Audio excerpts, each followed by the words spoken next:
Com o Teams, é possível utilizar som e imagem dos vídeos do YouTube ou de um vídeo que você tem no seu computador ou notebook. Para isso, é necessário que instale o Teams no computador ou notebook.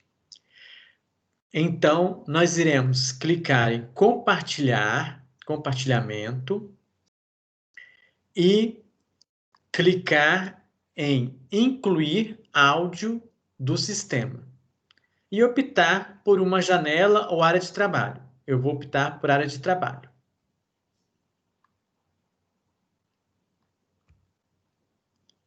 Então,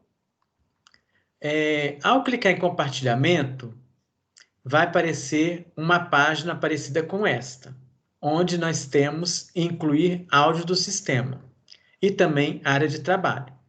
Então, nós vamos selecionar incluir áudio do sistema e área de trabalho.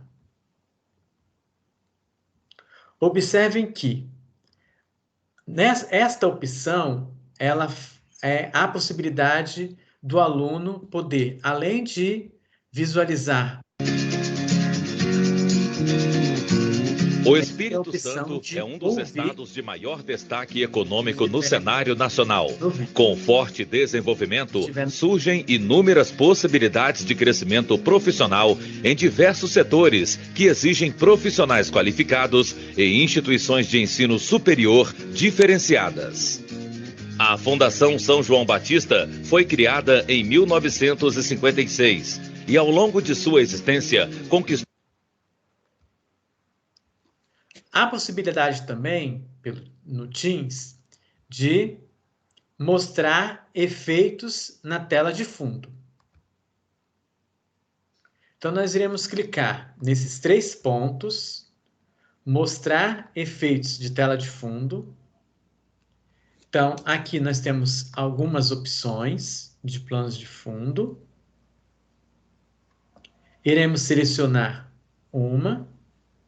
Caso queiram visualizar, clique em visualizar antes.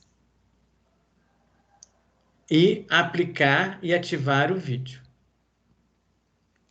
Observe que nós temos o plano de fundo. Vamos clicar nesse X.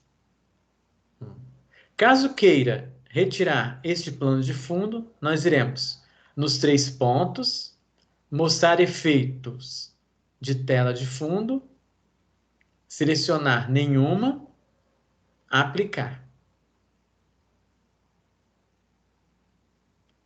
Muito obrigado.